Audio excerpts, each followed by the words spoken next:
Winter of 1887. The blizzard tore across the Wyoming Territory like a living thing, shrieking over the plains and rattling every loose board in the town of Cheyenne. Snow swallowed the streets. The world had narrowed to white wind and bitter cold. On a hard wooden bench inside the drafty train station sat Elizabeth Libby Montgomery, her thin shawl pulled tight around her shoulders. Her breath rose in pale clouds before her face. In her lap rested a small leather medical bag, everything she had left in the world.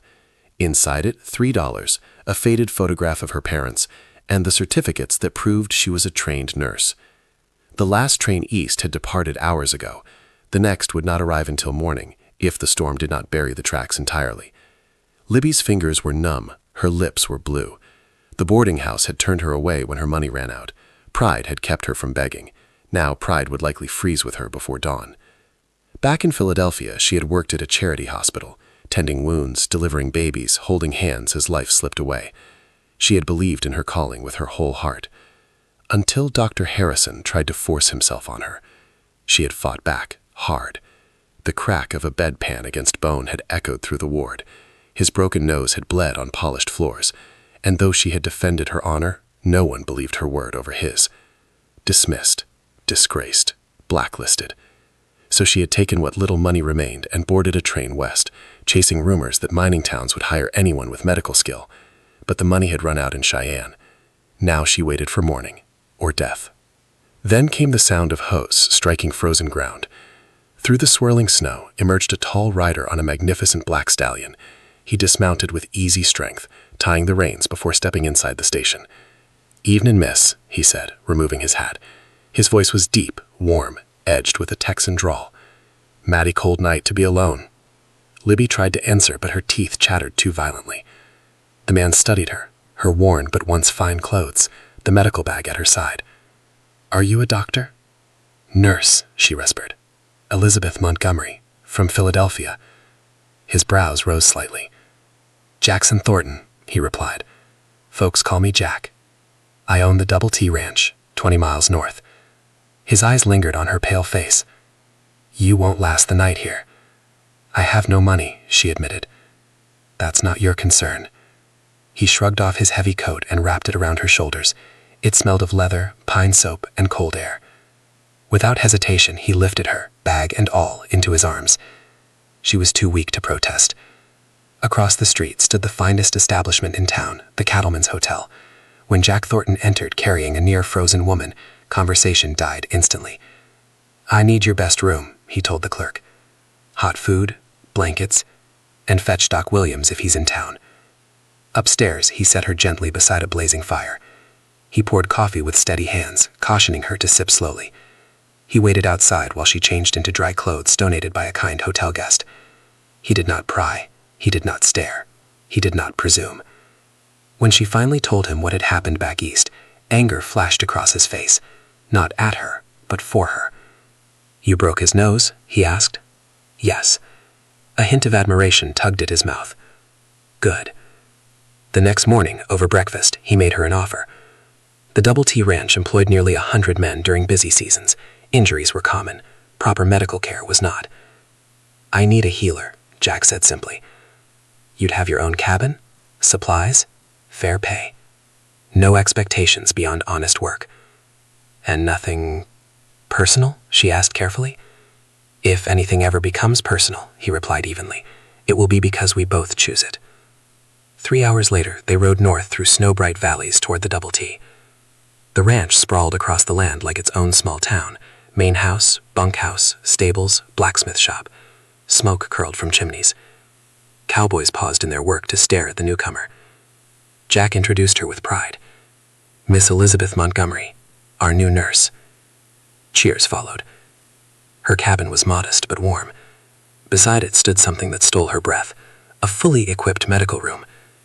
Cabinets of supplies, surgical instruments, clean linens. "I ordered it months ago," he admitted, hoping I'd find someone worthy of it. That very afternoon, she treated her first patient, a cowboy kicked by a horse. Word spread quickly. She was competent, calm, fearless.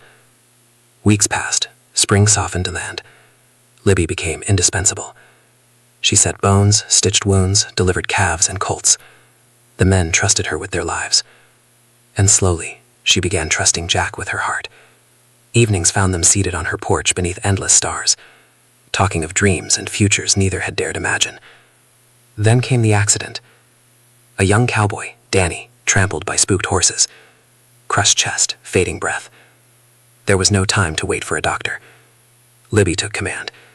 For 3 hours she operated under lamplight, hands steady despite the stakes. When she stepped back at last, exhausted but triumphant, the boy lived. The ranch erupted in cheers. Later that night, beneath a sky heavy with stars, Jack took her hands. "I love you," he said simply. She saw no doubt in his eyes. "I love you too." He kissed her gently, reverently, as if she were something sacred. "Marry me." She did not answer immediately, but in her heart she already knew. Their wedding that June became the event of the season.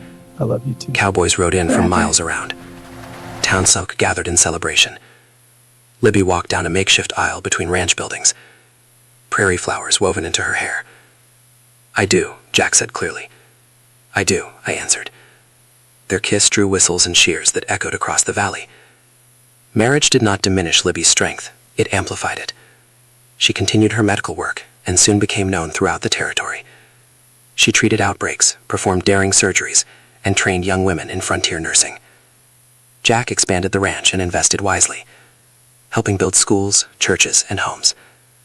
Together, they founded a hospital in Cheyenne, the first true medical facility in the region. Their partnership was equal, their respect mutual. But the past returned. Dr. Harrison arrived, attempting to discredit her once more. This time, she did not stand alone. Cowboys, patients, town leaders, even the territorial governor testified on her behalf. His lies unraveled publicly. Her credentials were recognized officially. She emerged stronger than ever. By 1892, the Double T had doubled in size. Their hospital thrived. A town grew along the ranch's southern border, Thornton, Wyoming, not named for wealth, but for vision. And at home, joy multiplied. Twin boys arrived first, then a daughter, Rebecca, named with Libby's blessing for Jack's late wife. Their home rang with laughter. Years turned into decades. Their story became legend, told in newspapers, around campfires, in schoolrooms. The tale of the millionaire rancher who found a freezing nurse at a train station and discovered that love was the greatest fortune of all. When Jack passed in 1923 at 86, Libby followed 3 months later, her heart unwilling to linger alone. They were buried side by side on a hill overlooking the land they built together. Their shared headstone reads, "Forever and always, a love that made history." Visitors still come to Wyoming to walk the grounds of the old ranch. In a museum case rests a small leather medical bag, the same one Libby carried on that freezing night in 1887. Beside it lies a gold locket engraved with 3 words, "Forever and always." And so their story endures, not because of wealth, nor land, nor even history, but because on one